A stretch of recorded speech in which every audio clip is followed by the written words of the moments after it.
All right, then we are ready for the next talk by Benjamin Merlin Bumpus, Eindhoven. And he will talk about spine categories, generalizing tree width beyond graphs. Please go ahead. All righty, thanks a lot. Thanks a lot for the opportunity to speak here. I'm a combinatorialist and complexity theorist by training, and I just finished my PhD. So category theory is very new to me, although I recently kind of fell in love with the subject. Today, I'm going to be speaking about some joint work that I did with a good friend of mine and colleague, Zoltan Kokshish, who is at the University of New South Wales. And we're going to be speaking about spine categories, which are generalization of tree width to other kinds of structures.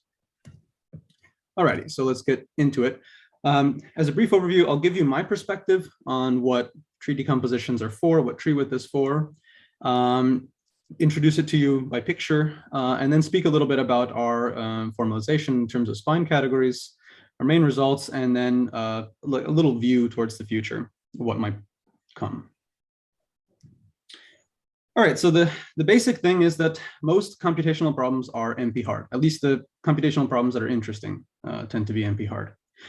And the way you can cope with this computational intractability is by either thinking about approximation algorithms or lots of different techniques. But the perspective that I take is one from parametrized complexity, which says rather than studying your computational problem on the class of all possible inputs to that problem, you restrict your inputs by some meaningful measure of structure somehow. And broadly, the idea is that if you have some sort of measure of how easy it is to split your problem up recursively, you can apply a divide and conquer approach where you split your input up into small pieces, you solve your problem algorithmically on all the pieces, and then you deduce a solution on the whole from this solution. Now, how does this actually apply in terms of doing this on graphs? So on graphs, we would like to be able to do something algorithmically by using some sort of recursive structure on the graph. Now, if you give me a graph that has no cycles, meaning a tree or a forest, most problems that are NP-hard in general tend to be tractable. And that's because we can usually do some sort of like recursive solution for most of our problems on trees. But what if your graph isn't a tree? If it has some cycles, for example, this graph. Well, we would like to have, or at least it turns out to be useful, to have some measure of how tree-like your graph is. And you should think of it as, for example, in this graph, if I squint at it from far away, it kind of looks tree-like in some sense. And tree decompositions give you a way of formalizing this idea, at least in a combinatorial sense, by taking your original graph and superimposing a set of bags, or these sets that are collections of vertices and edges, and that highlight the tree structure of your original graph. And so to each decomposition in this tree-like way, I can associate a number, and this number is telling me essentially how well I was able to split up my graph. You should think of it as it's just the size of the biggest bag. And then the tree width is, well, what is the best possible decomposition I can find of my graph? And it maps graphs to integers this way. Now, from an algorithmic perspective, why do we care about tree decompositions? Well, the idea is that suppose I want to decide whether my graph can be colored with k colors efficiently. Now, this is an NP-hard problem. And if I have a tree decomposition, however, and I know some upper bound on how big this maximum bag size is, let's say that it's upper bound that all the bags are size at most k. And I'm given a class of such graphs where they all admit some decomposition like this. Then what I do is I brute force the solution to my problem within the bags for each little bag. And this is taking me something exponential in k.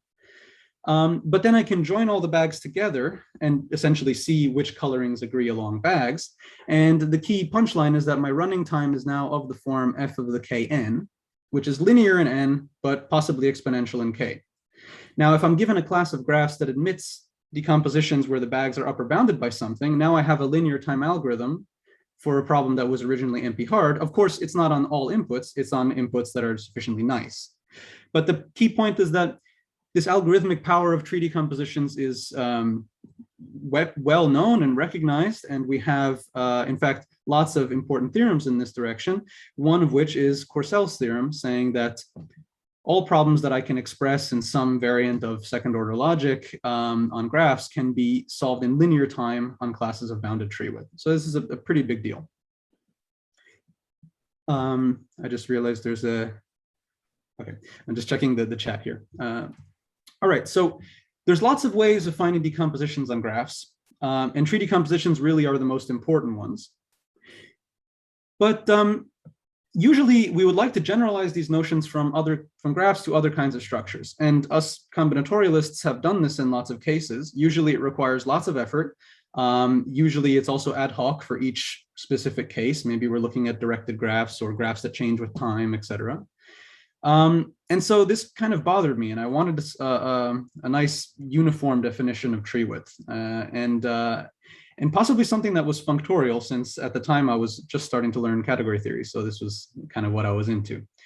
So I reached out to my friend Zoltan, and we started talking about this. And this sort of gave rise to our work, where we introduced this notion of a spined category, which is a category that has a little bit of extra structure defined on it, just enough to be able to define what it means for a class of objects to be recursively decomposable, and just enough structure for us to have a uniform construction of Treewidth in this functorial way. And I like to think of spined categories as black boxes that, you know, you input your favorite object and they yield an appropriate Treewidth notion for that setting, or at least that's how I sell it to combinatorialists. Alrighty, so when we were starting this this project, we needed some definition of Treewidth that was a little bit less combinatorial and a little bit more algebraic in flavor. And Rudolf Hallin in 1976 found such a definition. He was studying classes of functions defined from all graphs to the integers, which assign some numerical invariant to them, which behave in a similar way to things like colorings or taking certain kinds of minors. But really, they're generalizing some important invariants on graphs. So he defined this notion of an S function. Now, I don't really care for you to look at all the axioms of S functions particularly, but this fourth one is important. And it's saying that a clique sum of two graphs, which I suppose you should think of just as pushouts. So I have a pushout of some graph G and H along some clique Kn. If I'm evaluating any one of these S functions over such a clique sum, that's the same as evaluating F over the maximum of F of G and F of H.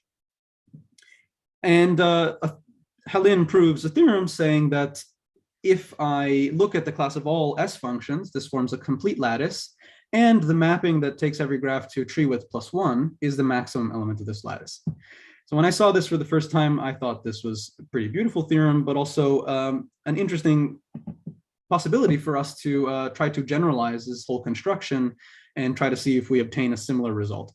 And as a spoiler, we do, and I'm going to tell you about that now.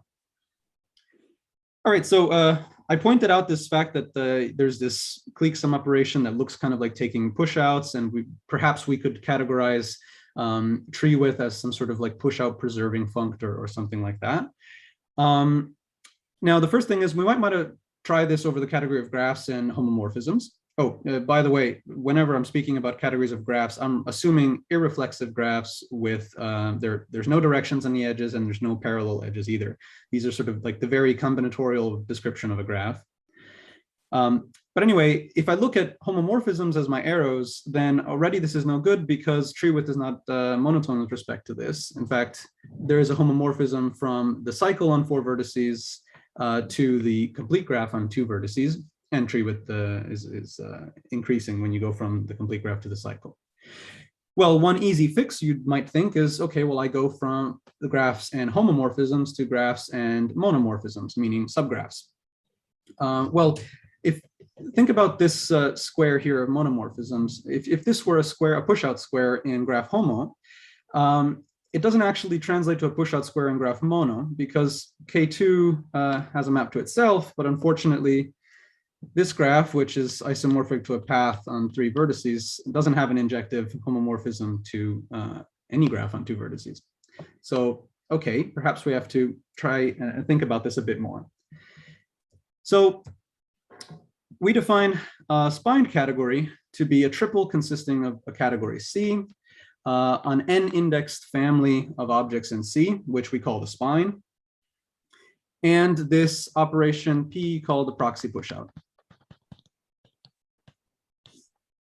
Now, I'll speak about this a little bit more, But first, let's talk about the spine. So the spine is simply this sequence of objects in the category satisfying the property that every object in your category has to have an arrow to at least one thing in the spine. And now what is this proxy pushout operation? Well, it takes spans that are based on some sort of object in the spine, and it associates to them something that looks like a pushout square. It's a little commutative square. And it has to satisfy the following axioms to be a spine category. And that is that whenever I find arrows G' and H' as follows, and I take their proxy pushout when I compose G' and G and H' and H, then there's a unique arrow from the little proxy pushout to the big proxy pushout.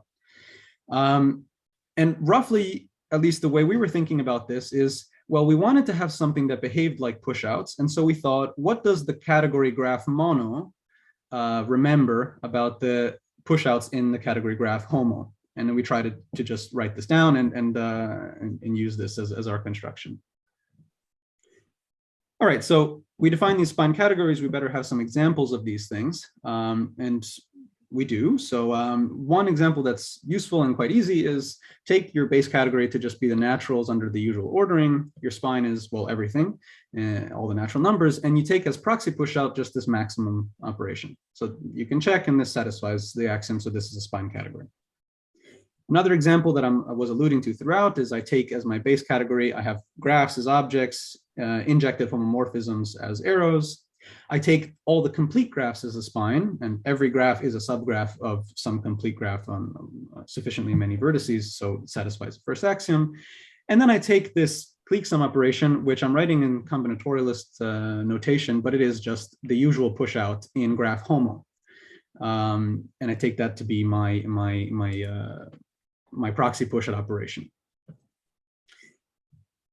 We find lots of other examples too, so we can find suitable constructions over the natural numbers and divisibility relation, post-its, hypergraphs, vertex labelings. Perhaps we can talk about that later, but let's try to get to some other stuff now. So, okay, we define spine categories. We found some examples of them, and now we would like to speak about how these spine categories can talk to each other. So we kind of take the obvious approach. We say that a functor between spine categories is a spined functor if it preserves the spine and it maps proxy pushout squares in my category C to proxy pushout squares in the category D.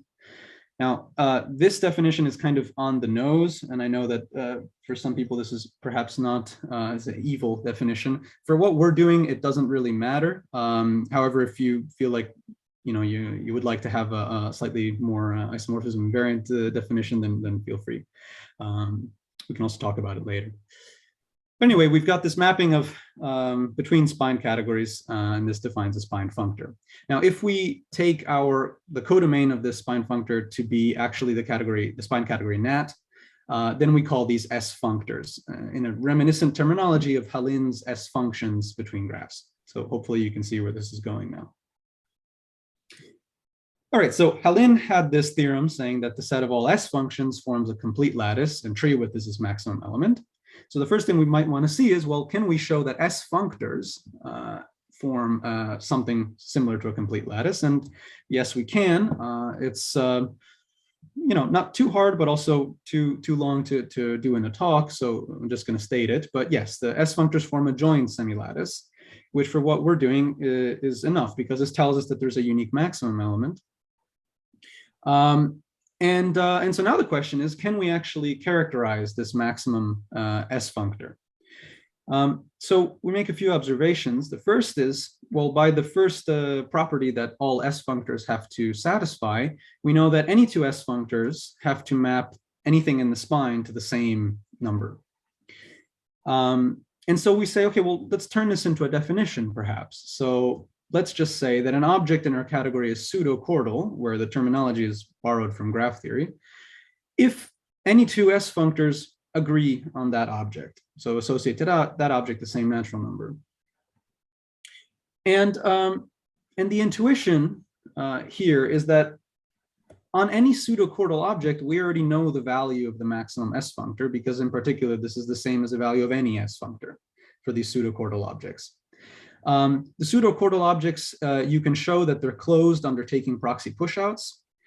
And so, the idea is maybe we can define our maximum S functor in terms of these pseudocordal objects.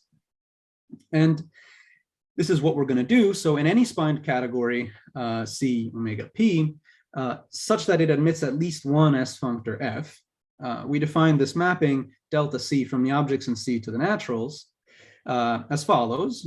We map every object X to the minimum over all arrows of the form X into some pseudocordal object H, where H is pseudocordal. And then we simply evaluate f of H, where f is any S functor. And the choice of S functor doesn't matter because H is pseudocordal, so all S functors agree.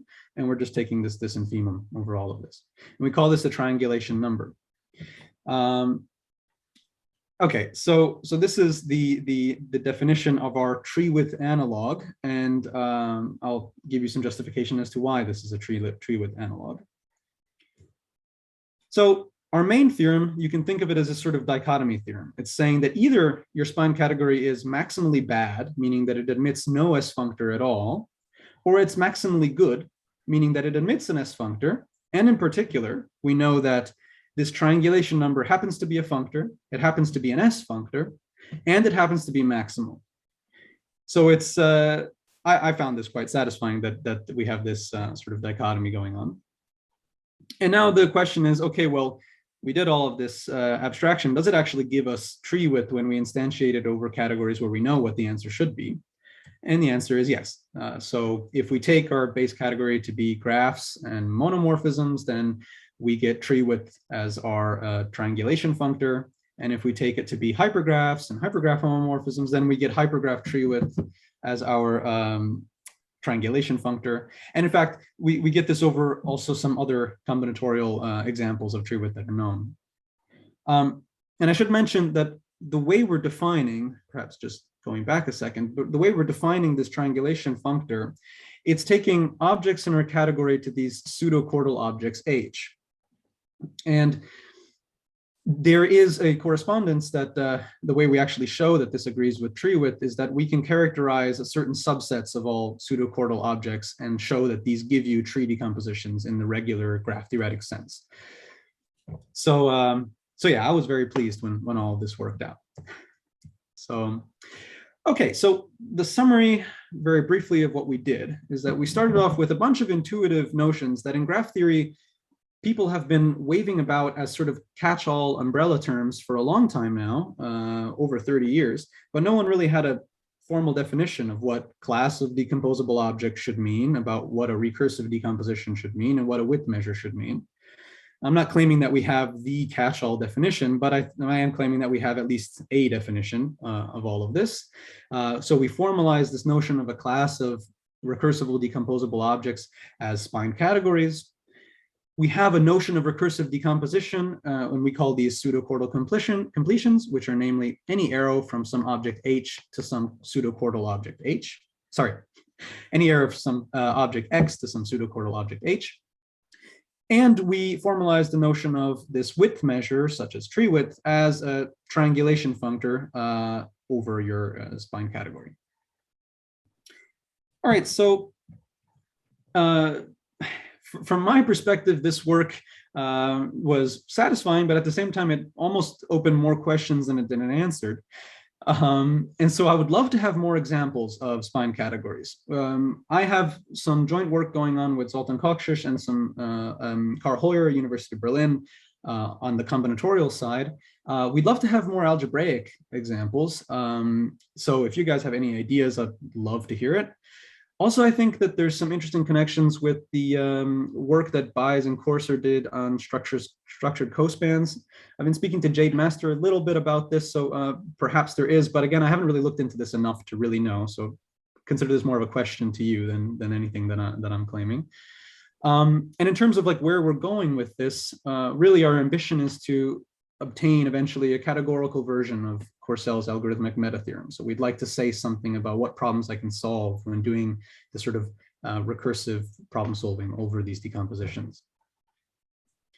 All right, so I'd love to get to know you all, since this is my first time at a category theory conference. So please get in touch if you have questions or suggestions. And thank you very much for listening.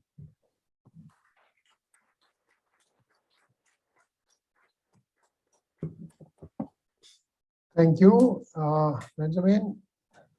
Do we have questions? The audience. Yes, let's go.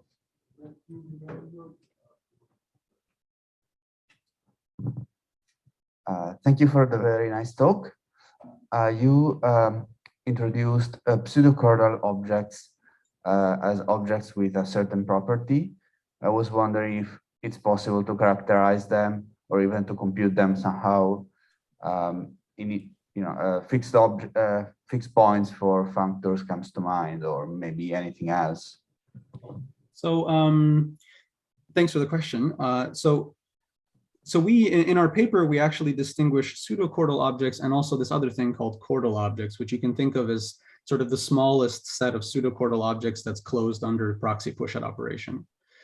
The interesting thing is that in the category of graphs, we know what these chordal objects are, but we already in graphs don't know a good characterization of pseudochordal objects. So it's new even for the graph theorists. So this is sort of an interesting question to explore even just combinatorially.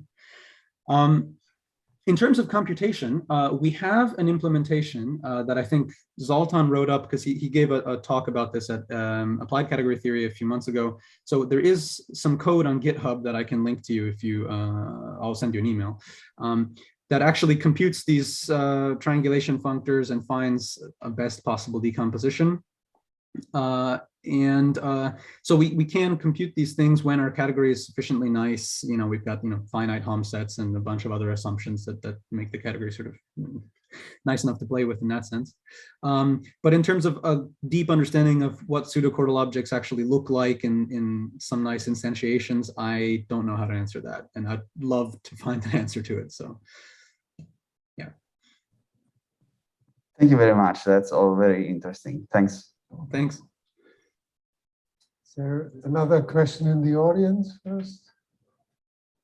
It's not the case, and we move online.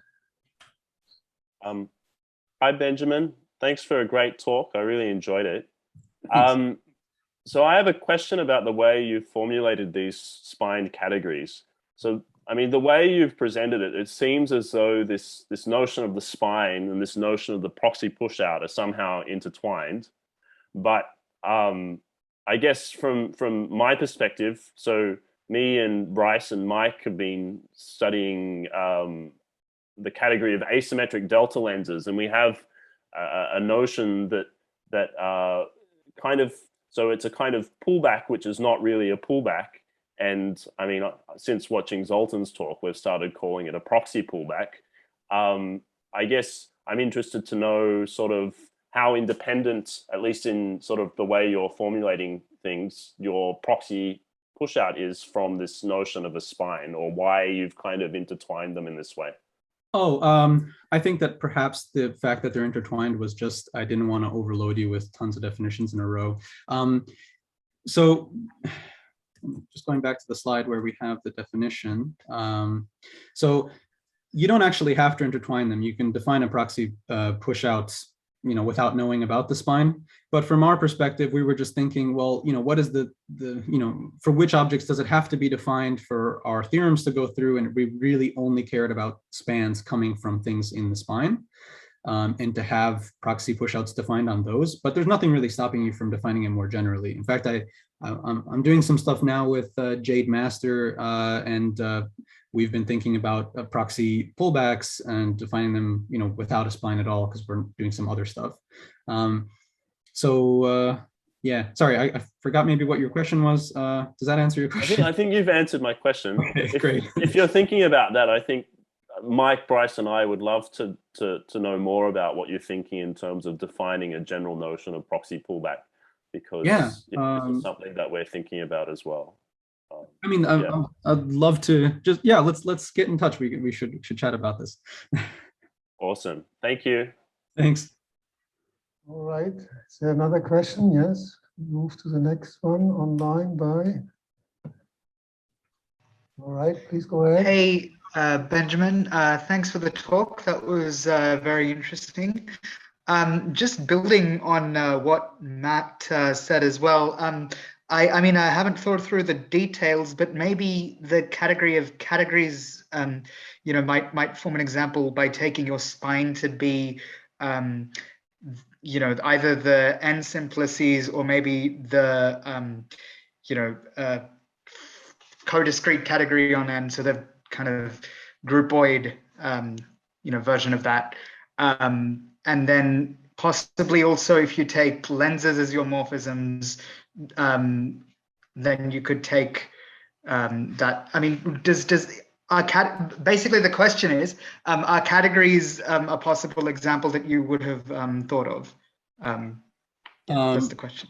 Thanks. Okay, let me preface this that like when I say I'm new to category theory, I'm like very, very new to category theory. I picked up Steve Awodi's book just as we started doing this. So I started from nothing. So I don't really know what a lens is, but it sounds cool. I have thought about the category of categories and seeing if we can extend it there. I mean, we thought about it a little bit, but we were sort of trying to get to the sort of algorithmic side of this, and we needed more combinatorial examples, so we haven't looked at that yet. Presumably, it sounds like you have some ideas of how to make this work. So I'd love to hear more. If you want to get in touch, we can maybe email a bit and get everyone involved. Yeah. Cool. Thanks.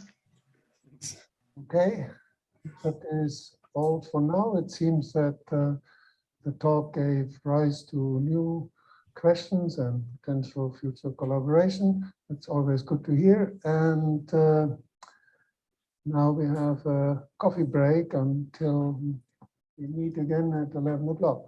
Thank you very much. Thanks a lot.